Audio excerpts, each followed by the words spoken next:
Welcome sa Durs 2.0. Fresh at nagbabagang happenings ba ang hanap mo? Mga padabarkads man yan o mga trending topics? Pwes, sagutin natin yan.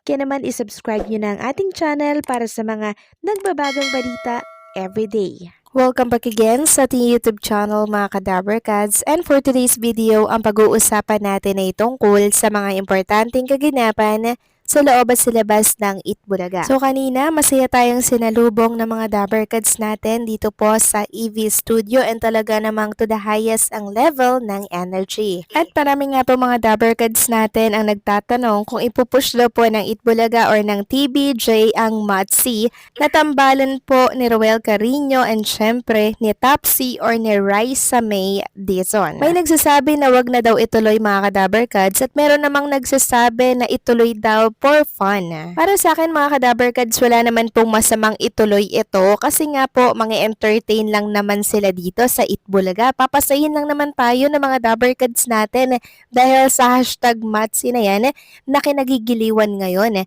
ng ilang Dabarkads. Samantalang sa mga nagtatanong po ng update kay John Jordan Avina mga Kadabarkads, nagkaroon po siya ng concert sa Oriental Mindoro. Inimbita po siya ng mayor sa naturang lugar, at nagpapasalamat nga po si John Jordan Avina sa invitation na ito sa Bansudani Festival, Bansud Oriental Mindoro.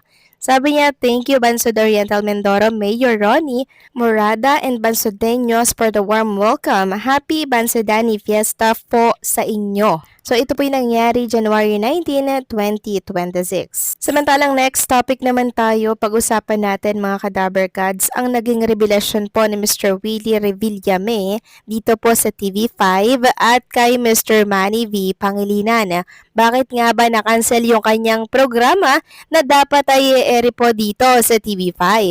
Ayon po dito sa isang write-ups mga Kadabarkads, Willie Revillame explain why Willionario will not air on TV5.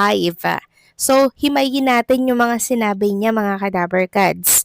Sabi po dito, tuloy na ang pag-ere ng bagong game show ni Willie Revillame na Willionario sa January 25, 2026.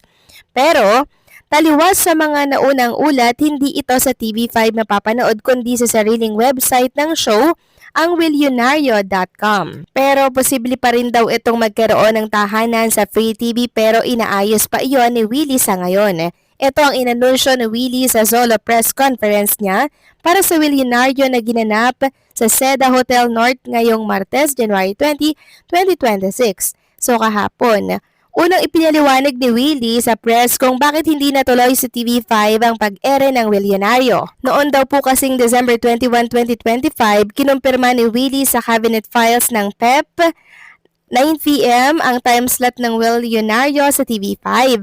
Naanunsyo rin ang pag-ere ng show sa TV5 sa official Facebook page ni Willie noong December. Sabi po niya, alam nyo naman nangyari sa TV5, change of leadership, diba? Bungad na paliwanag ni Willie sa press con kahapon. Pagpapatuloy niya, so ang kausap ko talaga doon ay si Miss Jane Basas na kung saan ay nag-resign na po or wala na sa pwesto. Sabi pa niya, so medyo ayoko sanang banggitin to pero wala siya sa ngayon. So sigurado yung contract nun medyo aralin muna nila. Si Jane Basas ang dating President at Chief Executive Officer ng MediaQuest, ang mother company na mga media arm ni MBP Group of Companies, kabilang ang TV5, Signal TV, The Philippine Star at Business World. Napabalitang nagbitiw sa pwesto si Basas noong January 9, 2026. Noong November 17, 2025, base sa ulat ng cabinet files, binisita pa ni Basas ang studio ng Willionario sa Will Tower sa Quezon City. Kasama pa noon si Basas, si Shena Olasco, Vice President ng Signal. Si Basas ay dati ring presidente ng Signal TV. Nag-test broadcast ang Willionario sa Signal TV noong December 3, 2025. Nung tanungin ng PEP kung ano ang reaksyon ni Willie nang hindi matuloy ang pag-ere ng Willionario sa TV5, ipinaliwanag ng TV host na komplikado raw kasi ang gaming mechanics ng show. Hindi ko itinetake na personal, naintindihan ko yon kasi mahirap talaga yung live streaming ko sa free TV kasi nga gaming. Kung baga sugal mga Kadaber Kads. Pero okay naman sa TV5 kung walang gaming. In fact, ang talagang schedule ko dapat doon 7 to 8 p.m. prime time slot. Nung nalaman nila na mayroong bibili ng ticket at my gaming, syempre, you have to understand, may MTRCV, Movie and Television Review and Classification Board, baka mabash sila. Bakit mo pinayagan yan? Baka piling nila na sugal na to. For me, hindi. It's raffle game. And feel ko dito mas maraming mananalo, mas maraming matutulungan din sa ad niya. So ano ba yung mechanics ng Willionario? Ano ang ibig sabihin ni Willie na may gaming aspect ang Willionario? Ipiniliwanag ni Willie na hindi lang studio contestant ang maaring lumahok sa Willionario, kundi pati mismong viewers online o pati TV viewers kung magkakaroon man ng free TV ang show. Ang main game ay tinatawag na Will Pick. Bawat contestant ay maaring mag-register at makabili ng raffle ticket online via willionario.com.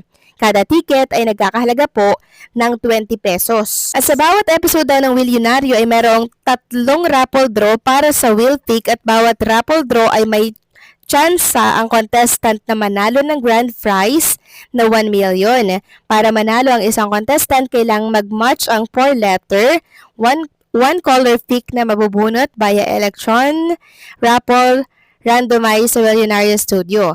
Mas maraming ticket, mas marami ang tsansa para manalo daw sa game show ni Willie na may gaming license mula sa PAGCOR, Philippine Amusement and Gaming Corporation. Paliwanag pa ni Willie sa PEP, sa 60 pesos or 3 ticket na bibilhin mo, pwede kang maging milyonaryo kasi hindi ka naman nagsusugal 24 hours You'll just have to wait during the time na mag-o-open na ako ng kahon.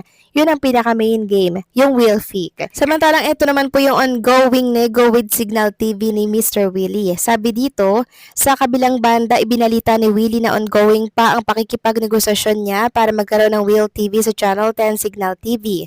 Ang Channel 10 ang tinitingnan niyang posibleng maging tahanan ng Willionario sa Free TV.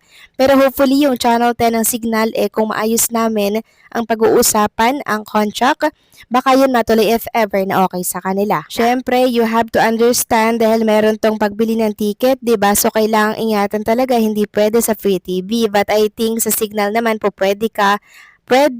Alam ko, may karera sila doon. May billiard, so hopefully kung magugustuhan nila, I'm willing na sana magkaroon kami ng Channel 10 sa Signal. Kinumparma rin ni Willie na ang studio ng Willionario ay sa Will Tower dahil karamihan ay online viewers ang kalahok sa main game segment o Will Pick.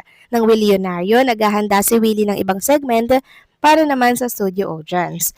So yun po yung dahilan mga Kadaber Kads kung bakit ayaw ng TV5 o ng producer po ng Itbulaga si Mr. Manny B. Pangilinan itong Willionario kasi medyo sugal na nga naman ito mga Kadaber Kads at syempre babatikusin din ng TV5 na bakit nyo yan pinayagan sa inyong network and syempre babatikusin din po ang MTRCB na ang chairwoman ay si Lala Soto na anak po ni Tito Sen. So Daber Kads ang maapektuhan dito kaya fair lang dapat. Tama nga lang naman din po yung naging desisyon ng producer ng Itbulaga na wag itong kuhanin sa Free TV dahil sugal nga naman ito mga Kadaber Kads. Kayo ba? Anong masasabi ninyo dito?